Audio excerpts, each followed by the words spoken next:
안녕하세요. 이상주방송입니다.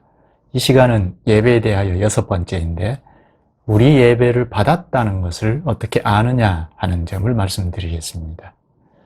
여러분, 우리 교회 예배를 받았다 하는 걸 아시고 예배합니까? 교회의 공적 예배를 말하는데 교회의 출석과 동시에 평생 공식적인 예배에 참여하지 않습니까? 이를 알고 해야 하나님이 받으시지 않습니까? 잘 모르고 하십니까? 이것은 매우 심각한 것 아니겠습니까? 오늘 이 점을 간략히 말씀드리겠습니다. 오늘 우리 공적 예배는 이미 구약교회에서부터 내려온 겁니다. 구약 성도들은 예배를 하면 하나님이 받으셨는지 받지 않으셨는지 금방 알죠? 어떻게 알죠?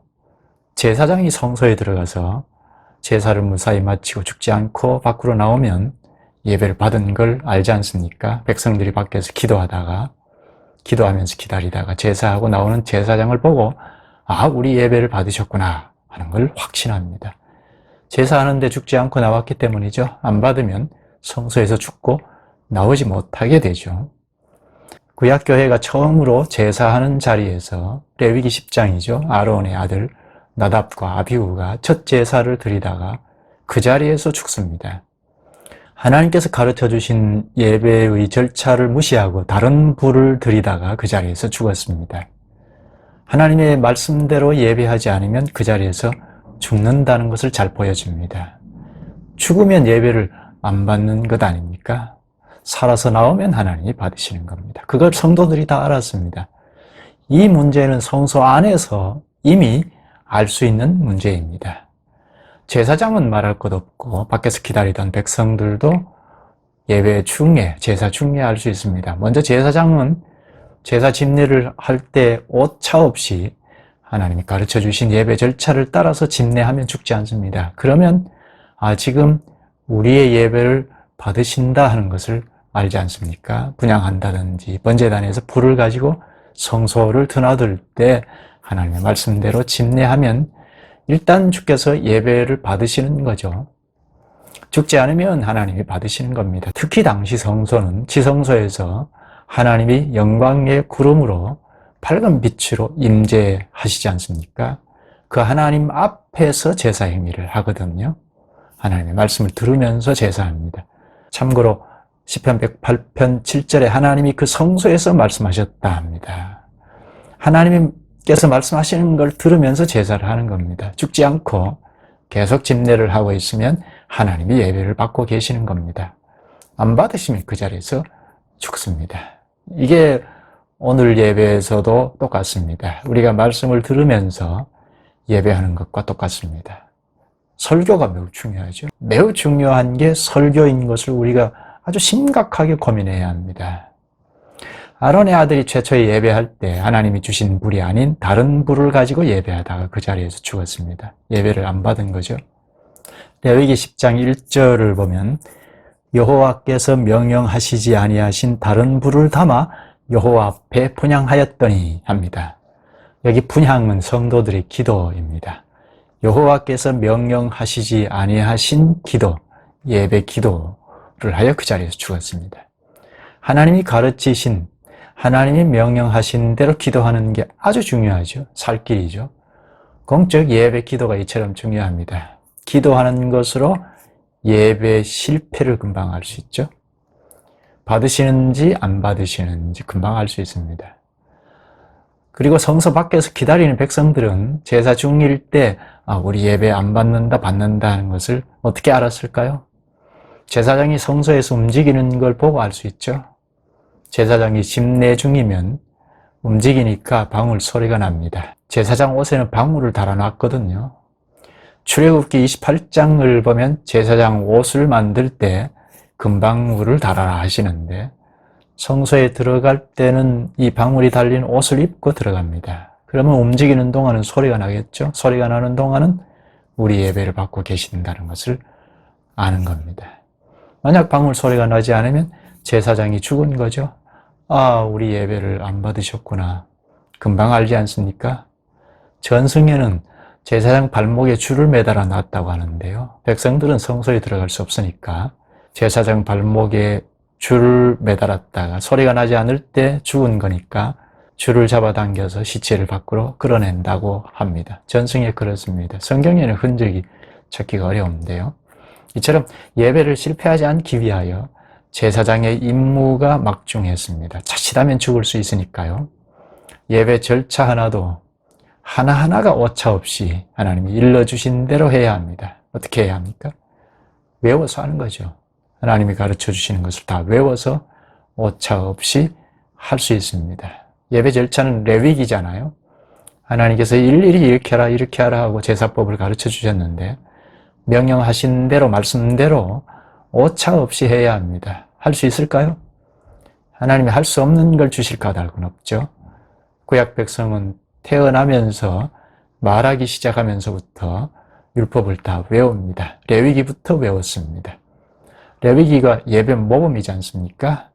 예배는 이렇게 해야 한다는 것을 아주 구체적으로 소상하게 예배할 수 있도록 일러주셨습니다.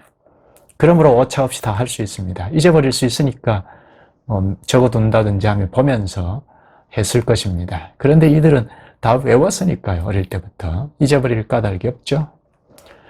이렇게 예배를 다 마치고 제사장이 밖으로 나오면 우리 예배를 받으셨구나 하는 것을 명확하게 알죠.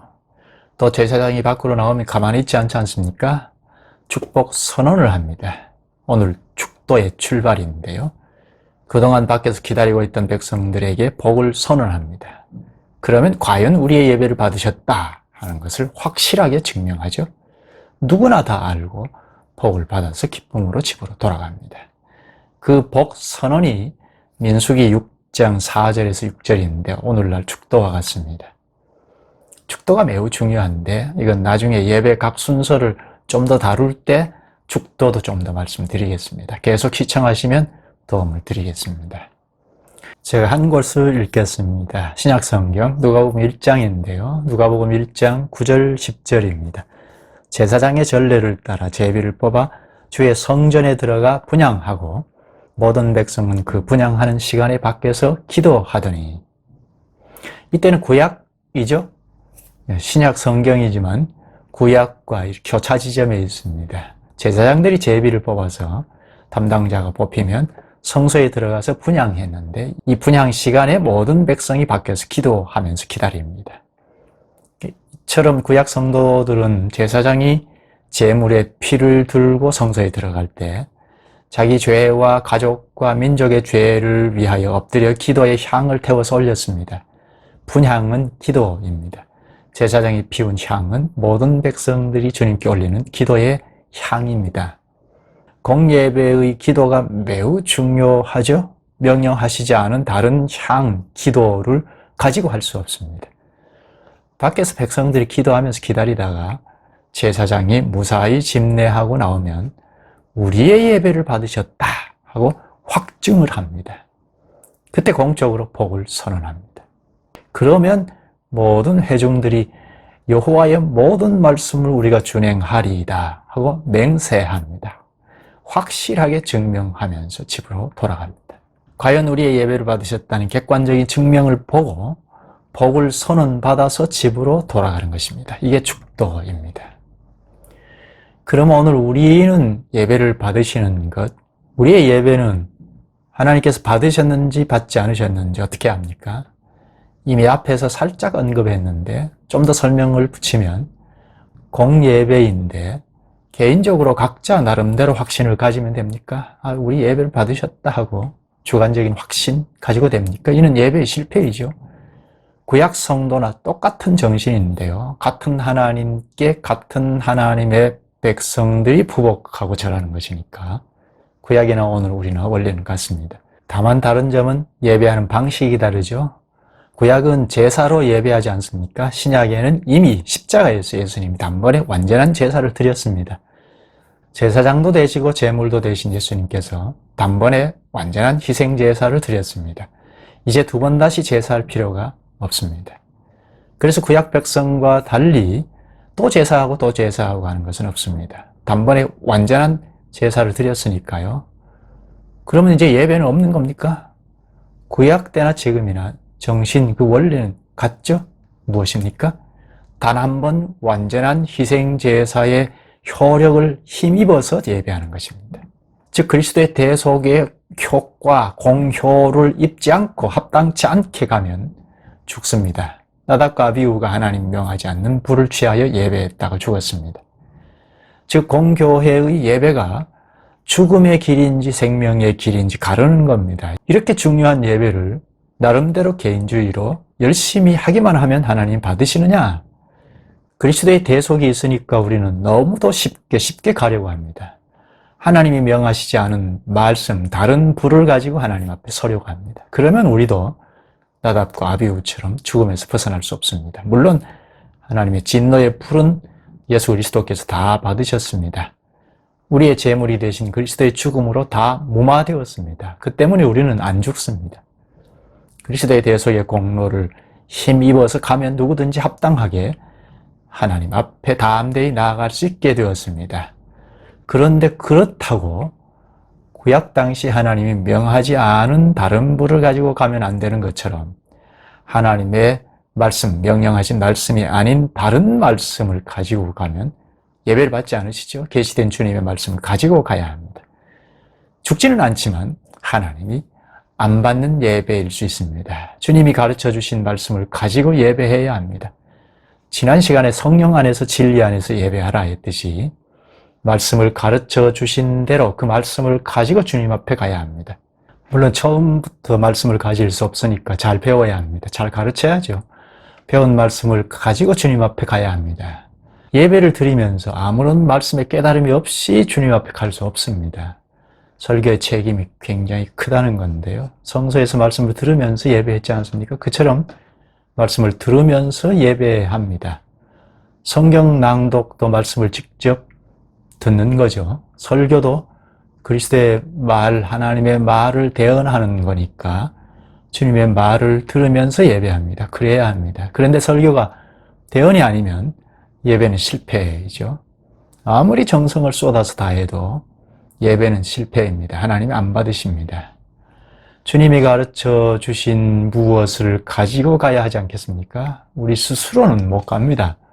주님이 가르쳐 주신 내용을 가지고 가야 합니다. 우리 스스로의 것은 아무것도 가지고 갈 수 없습니다. 우리가 기쁘고 즐거우면 그만이 아닙니다. 주님께서 가르쳐 주신 말씀이 없이 다른 말씀, 우리 것을 가지고 하나님 앞에 나갈 수 없을 뿐 아니라 진노의 불로 심판받을 것입니다. 물론 죽는 일은 없습니다. 예배가 실패란 말입니다. 바울은 이렇게 말합니다. 우리가 잘 아는 말씀인데 하늘로부터 온 천사라도 다른 복음의 말씀을 전하면 저주를 받을지어다 합니다. 다른 말씀, 십자가의 죽음뿐 아니라 십자가의 죽음의 핵심, 복음의 핵심을 둘러싸고 있는 구약, 신약 전체의 말씀. 구약에는 십계명이죠. 십계명을 펼쳐놓은 것이 율법이고 구약 성경이죠. 그리고 신약 말씀이 둘러싸여 있습니다. 이 성경 말씀을 알고 하나라도 알아가는 그 터 위에서 하나님 앞에 나아가지 않으면 그 예배는 안 됩니다. 사람은 언제나 자기 방식, 자기 생각, 나답과 아비후처럼 자기 불이 있습니다. 그것이 하나님께서 주신 말씀보다 더 낫다는 유혹에 빠질 때가 있습니다. 그 유혹은 어떤 것은 치명적인 손상을 입힙니다. 오늘 우리는 예배를 받았다는 것을 어떻게 압니까? 예배 순서가 언약 체결식으로 짜여 있다고 지난번에 방송했는데요. 부복하여 우리는 드리고 기도 찬송 헌금 또 하나님은 내려주십니다. 성경 낭독, 대언하는 설교, 축도이죠. 우리의 예배를 받으셨다는 객관적인 증명은 성경 낭독을 통해서, 설교를 통해서, 축도를 통해서. 출애굽기 24장에서 언약을 체결할 때 언약서를 낭독하지 않습니까? 그런 백성들이 다 듣고 여호와의 모든 말씀을 우리가 준행하리이다 합니다. 시내산 언약이 체결이 되었습니다. 이게 예배의 절정입니다. 우리 예배를 받았다는 확신을 가지고 집으로 돌아갑니다. 문제는 다음 주인데요. 맹세의 서약의 내용이 말씀이지 않습니까? 주신 말씀을 순종했느냐, 말씀대로 했느냐. 그 때문에 공예배 시작할 때 회심의 시간을 넣는 교회도 있습니다. 완벽하게 살 수 없으니까. 그러나 발전이 있느냐? 첫째는 알아가느냐 하는 문제입니다. 회개 하나만 생각해도 뭘 잘못했는지 아는 겁니다. 아, 내가 지금 잘못하고 있구나 하고 돌이키는 겁니다. 막연히 회개하는 것이 아닙니다. 말씀에 비추어 볼 수 있는 안목이 있기 때문이죠. 알아가면서 예배하는 겁니다. 막연하게 반복하면 안 받으십니다. 설사 말씀이 있어도 나는 막연하면 나의 예배는 빠져 있는 겁니다. 오늘 여기까지 하겠습니다. 다음에 이어서 말씀드리겠습니다. 예배는 생명의 길이냐 죽음의 길이냐 가르는 것입니다. 이만큼 중요한 예배를 잘 모르고 하면 이건 참 심각한 문제입니다. 좋아요, 구독을 누르시고 계속 시청하시면 힘써 돕겠습니다. 다음 시간에 예배를 안 받는 것을 좀 말씀드리겠습니다. 오늘 우리가 예배 안만 드려도 하나님이 안 받는 예배가 있지 않습니까? 이에 대해서 좀 더 말씀드리겠습니다. 오늘 우리의 예배를 받으셨다 하는 확실한 증명은 마치 성소에서 말씀을 들으면서 예배를 집례하는 것처럼, 예배하면서 말씀을 듣는 것처럼, 오늘 우리도 예배를 하면서 설교를 듣는 곳에서, 또 언약을 체결하실 때 성경 낭독, 언약서를 낭독할 때 그 말씀을 들을 때, 오늘 우리 공적인 예배에서 성경 낭독이죠. 성경 낭독을 하는 데서 하나님 받으시는 예배인지 알 수 있습니다. 특히 말씀을 듣고 축복 선언을 받으면서, 축도이죠. 축복 선언에서 과연 우리의 예배를 받으셨다 하는 확실한 입증을 할 수가 있습니다. 오늘도 힘겨워하시는 이웃을 돌아보시는 여유를 가지셨으면 좋겠습니다. 고맙습니다.